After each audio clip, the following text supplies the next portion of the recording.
morning, sweet friends. Let's see. Ooh, a beach wedding on a Tuesday. I'm always fascinated, Diana, by people who get married on like a Thursday afternoon, or I think it's fine. I'm always fascinated by that. I've been here most days for 2 years, but this is my first time posting. Sherry Joe. That is so that is so cool. Thank you for speaking. Thank you for commenting because it's so cool to know that there's people out there watching that I had no idea. Like, I love finding that out. That blesses my socks right off, and I ain't even wearing socks, so that's hard to do. That's really that's really cool. I am so glad you are here. All right, my friends, it's July 2nd. What? I don't feel like it's July. Does anybody else not feel like it's a holiday week? Maybe it's because I'm just so swamped busy. All right, we're in the Proverbs again, which I'm excited about because I love the Proverbs. All right, King Hezekiah collected many of Solomon's Proverbs, and he ordered the Levites to use the Psalms of David and Asaph. The Proverbs he collected and the updated Proverbs are presented here, followed by undated Psalms. More Proverbs of Solomon, Proverbs 25, 1 through 29, 27. These are more Proverbs of Solomon, collected by the advisors of King Hezekiah of Judah. It is God's privilege to conceal things, and the king's privilege to discover them. No one can comprehend the height of heaven, the depth of the earth, or all that goes into the king's mind. Remove the impurities from silver, and the sterling will be ready for the silversmith. Remove the wicked from the king's court, and his reign will be made secure by justice. Don't demand an audience with the king, or push for a place among the great. It's better to wait for an invitation to the head table than to be sent away in a public disgrace. Just because you've seen something, don't be in a hurry to go to court. For what will you do in the end if your neighbor deals you a shameful defeat? When arguing with your neighbor, don't betray another person's secret. Others may accuse you of gossip, and you will never regain your good reputation. Timely advice is lovely, like golden apples in a silver basket. To one who listens, valid criticism is like a gold earring or other gold jewelry. Trustworthy messengers refresh like snow in the summer, and they revive the spirit of their employer. A person who promises a gift but doesn't give it is like clouds and wind that bring no rain. Patience can persuade a prince. A soft speech can break bones. Do you like honey? Don't eat too much, or it will make you sick. Don't visit your neighbors too often, or you will wear out your welcome. Telling lies about others is as harmful as hitting them with an axe, wounding them with a sword, or shooting them with a sharp arrow. Putting confidence in an unreliable person in times of trouble is like chewing with a broken tooth or walking on a lame foot. Singing cheerful songs to a person with a heavy heart is like taking someone's coat in cold weather or pouring vinegar in a wound. If your enemies are hungry, give them food to eat. If they're thirsty, give them water to drink. You will heap burning coals of shame on their heads, and the Lord will reward you. As surely as the north wind brings rain, so a gossiping tongue causes anger. It's better to live alone in the corner of an attic than with a quarrelsome wife in a lovely home. Good news from far away is like cold water to the thirsty. If the godly give in to the wicked, it's like polluting a fountain or muddying a spring. It's not good to eat too much honey, and it's not good to seek honors for yourself. A person without self-control is like a city with broken down walls. Honor is no more associated with fools than snow with summer or rain with harvest. Like a fluttering sparrow or a darting swallow, an undeserved curse will not land on its intended victim. Guide a horse with a whip, a donkey with a bridle, and a fool with a rod to his back. Don't answer foolish arguments of fools, or you will become as foolish as they are. Be sure to answer the foolish arguments of fools, or they will become wise in their own estimation. Trusting a fool to convey a message is like cutting off one's feet or drinking poison. A proverb in the mouth of a fool is as useless as a paralyzed leg. Honoring a fool is as foolish as tying a stone to a slingshot. A proverb in the mouth of a fool is like a thorny branch brandished by a drunk. An employer who hires a fool or a bystander is like an archer who shoots at random. As a dog returns to its vomit, so a fool repeats his foolishness. There is more hope for fools than for people who think they are wise. A lazy person claims there's a lion on the road. Yes, I'm sure there's a lion out there. As a door swings back and forth on its hinges, so the lazy person turns over in bed. Lazy people take food in their hand, but don't even lift it to their mouth. Lazy people consider themselves smarter than 7 wise counselors. Interfering in someone else's argument is as foolish as yanking a dog's ear. Did you hear that? Just as damaging as a madman shooting a deadly weapon is someone who lies to a friend and then says, "I was only joking." Fire goes out without wood, and quarrels disappear when gossip stops. A quarrelsome person starts fights as easily as hot embers light charcoal or fire lights wood. Rumors are dainty morsels that sink deep into one's heart. Smooth words may hide a wicked heart, just as a pretty glaze covers a clay pot. People may cover their hatred with pleasant words, but they're deceiving you. They pretend to be kind, but don't believe them. Their hearts are full of many evils, while their hatred may be concealed by trickery. Their wrongdoing will be exposed in public. If you set a trap for others, you will get caught in it yourself. If you roll a boulder down on others, it will crush you instead. A lying tongue hates its victims, and flattering words cause ruin. Don't brag about tomorrow, since you don't know what the day will bring. Let someone else praise you, not your own mouth, a stranger, not your own lips. A stone is heavy and sand is weighty, but the resentment caused by a fool is even heavier. Anger is cruel, and wrath is like a flood, but jealousy is even more dangerous. An open rebuke is better than hidden love. Words from a sincere friend are better than many kisses from an enemy. A person who is full refuses honey, but even bitter food tastes sweet to the hungry. A person who strays from home is like a bird that strays from its nest. The heartfelt counsel of a friend is as sweet as perfume and incense. Never abandon a friend, either yours or your father's. When disaster strikes, you won't have to ask your brother for assistance. It's better to go to a neighbor than to a brother who lives far away. Be wise, my child, and make my heart glad. Then I will be able to answer my critics. A prudent person foresees danger and takes precautions. The simpleton goes blindly on and suffers the consequences. Get security from someone who guarantees a stranger's debt. Get a deposit if he does it for foreigners. A loud and cheerful greeting early in the morning will be taken as a curse.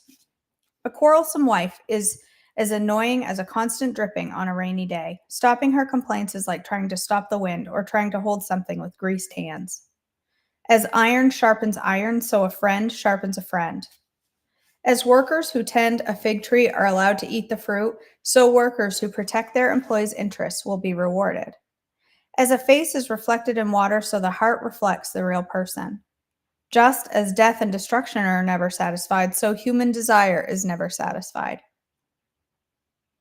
Fire tests the purity of silver and gold, but a person is tested by being praised. You cannot separate fools from their foolishness, even though you grind them like grain with a mortar and pestle. Know the state of your flocks, and put your heart into caring for your herds, for riches don't last forever, and the crown might be passed to the next generation. After the hay is harvested and the new crop appears, and the mountain grasses are gathered in, your sheep will provide wool for clothing, and your goats will provide the price of a field, and you will have enough goat's milk for yourself, your family, and your servant girls. The wicked run away when no one is chasing them, but the godly are as bold as lions. Where there is moral rot within a nation, its government topples easily, but wise and knowledgeable leaders bring stability. A poor person who oppresses the poor is like the pounding rain that destroys the crops. To reject the law is to praise the wicked. To obey the law is to fight them. Evil people don't understand justice, but those who follow the Lord understand completely. Better to be poor and honest than to be dishonest and rich. Young people who obey the law are wise. Those with wild friends bring shame to their parents. Income from charging high interest rates will end up in the pocket of someone who is kind to the poor. God detests the prayers of a person who ignores the law. Those who lead good people along an evil path will fall into their own trap, but the honest will inherit good things. Rich people may think they are wise, but a poor person with discernment can see right through them. When the godly succeed, everyone is glad. When the wicked take charge, people go into hiding. People who conceal their sins will not prosper, but if they confess and turn away from them, they will receive mercy. Blessed are those who fear to do wrong, but the stubborn are headed for serious trouble. A wicked ruler is as dangerous to the poor as a roaring lion or an attacking bear. A ruler with no understanding will oppress his people, but one who hates corruption will have a long life. A murderer's tormented conscience will drive him into the grave. Don't protect him. The blameless will be rescued from harm, but the crooked will be suddenly destroyed. A hard worker has plenty of food, but a person who chases fantasies ends up in poverty. The trustworthy person will get a rich reward, but a person who wants quick riches will get into trouble. Showing partiality is never good, yet some will do wrong for a mere piece of bread. Greedy people try to get rich quick, but don't realize they're headed for poverty. In the end, people appreciate honest criticism far more than flattery. Anyone who steals from his father and mother and says, "What's wrong with that?" is no better than a murderer. Greed causes fighting. Trusting the Lord leads to prosperity. Those who trust their own insights are foolish, but anyone who walks in wisdom is safe. Whoever gives to the poor will lack nothing, but those who close their eyes to poverty will be cursed. When the wicked take charge, people go into hiding. When the wicked meet disaster, the godly flourish. Whoever stubbornly refuses to accept criticism will suddenly be destroyed beyond recovery. When the godly are in authority, the people rejoice, but when the wicked are in power, they groan. The man who loves wisdom brings joy to his father, but if he hangs around with prostitutes, his wealth is wasted. A just king gives stability to his nation, but one who demands bribes destroys it. To flatter friends is to lay a trap for their feet. Evil people are trapped by sin, but the righteous escape, shouting for joy. The godly care about the rights of the poor. The wicked don't care at all. Mockers can get a whole town agitated, but the wise will calm anger. If a wise person takes a fool to court, there will be ranting and ridicule, but no satisfaction. The bloodthirsty hate blameless people, but the upright seek to help them. Fools vent their anger, but the wise quietly hold it back. If a ruler pays attention to liars, all his advisors will be wicked. The poor and the oppressor have this in common: the Lord gives sight to the eyes of both. If a king judges the poor fairly, his throne will last forever. To discipline a child produces wisdom, but a mother is disgraced by an undisciplined child. When the wicked are in authority, sin flourishes, but the godly will live to see their downfall. Discipline your children, and they will give you peace of mind and will make your heart glad. When people do not accept divine guidance, they run wild, but whoever obeys the law is joyful. Words alone will not discipline a servant. The words may be understood, but they are not heeded. There is more hope for a fool than for someone who speaks without thinking. A servant pampered from childhood will become a rebel. An angry person starts fights. A hot-tempered person commits all kinds of sin. Pride ends in humiliation, while humility brings honor. If you assist a thief, you only hurt yourself. You are sworn to tell the truth, but you dare not testify. Fearing people is a dangerous trap, but trusting the Lord means safety. Many seek the ruler's favor, but justice comes from the Lord. The righteous despise the unjust. The wicked despise the godly. All right.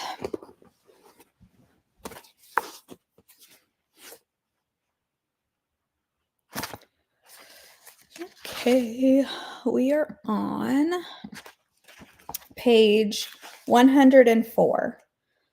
This is titled Your Invitation to Rest. This is from Breaking Free from Body Shame. The invitation to rest from striving and the eternal attempt to get better gives these bodies of flesh a moment to escape our critiquing and contending and comparing. The invitation to rest gives our hearts and minds a moment to ask and to answer important questions about what our bodies are for in the first place, rather than continuing on in the assumption that we've lived under in an automatic way. The invitation to rest creates a pause where we can ask, who am I actually mad at or frustrated with? Who am I actually disappointed by? And how can I direct those feelings in a way that is potentially more fruitful and less harmful to my own body? I'm going to invite you into a few new practices in this book, some of which you may have already picked up on. Some will take time to establish, some you'll pick up on immediately and automatically, and some you may wrestle with the rest of your life. I've already invited you to slow down and consider how we got here, to listen to the messages you've received about your body, to dive back into potentially painful memories that have shaped your perception of your own flesh. I've asked you to pay attention to the naming power of God, to your to your own naming power, and the naming power of other people you have had in your life. I've invited you to stop speaking death over your own body and instead to consider what God would say about his creation, made with love and intention. And now I'm going to invite you to consider resting the land. What if you gave yourself the space and time, maybe say the time it would take to read this book, to stop striving and seeing if your body can be made better? What if you looked at yourself literally and metaphorically and said, you don't have to be improving right now. You are good as you are. What if, instead of letting your feelings of frustration, disappointment, and defeat crash in like daily waves, you noticed those feelings and tried to redirect them away from your body? I'm picturing us not necessarily trying to hold back the tide from coming in, but sitting in the tension of a sea of feelings and asking each wave, where did you come from and where did you go? Where should you go? Imagine your soul standing over your body for this moment in time and saying, you can't mess with her. She was made good. It's not her job to fit any mold or live up to any standard or win the approval of any man. She is good and she is resting right now. All right, I'm going to pause there. We'll finish that section tomorrow. Feels like a good stopping point. Okay. I love this book so much. Have I said that like 1,857 times? I think I have. That's okay. I'm going to keep saying it because it's a good book. All right.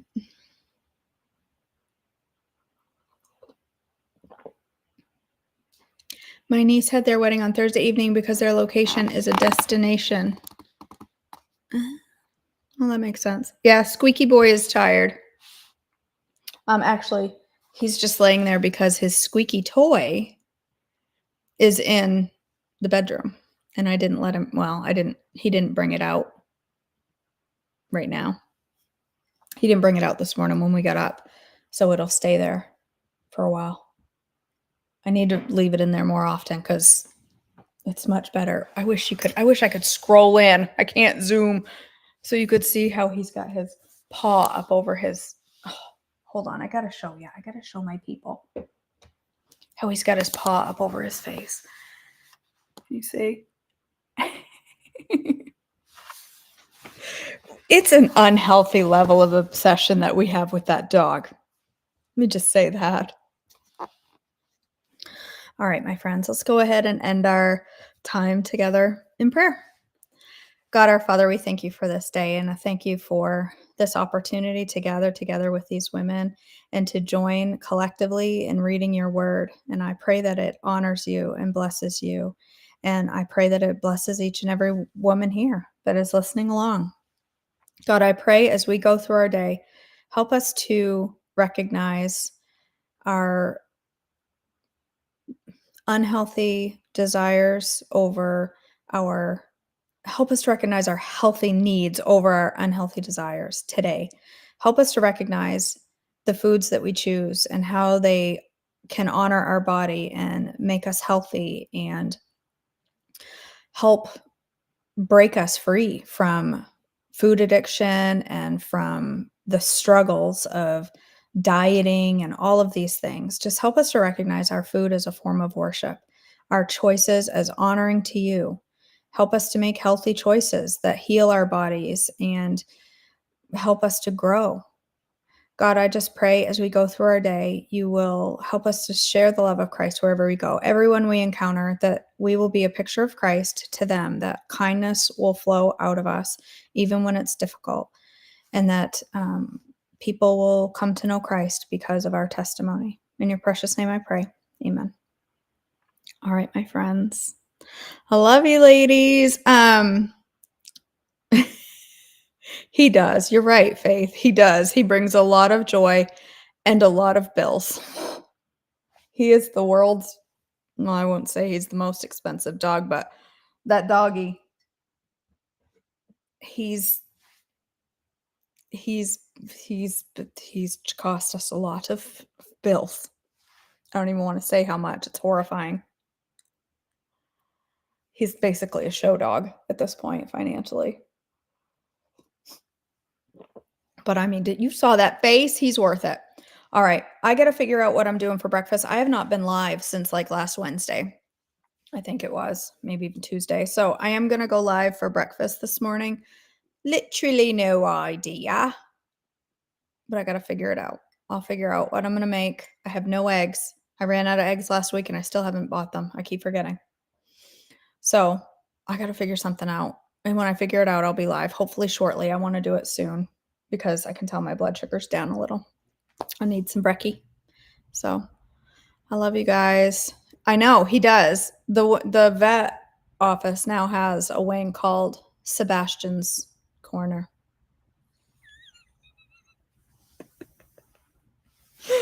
All right, guys. I hope to see you for breakfast. I love you. Have a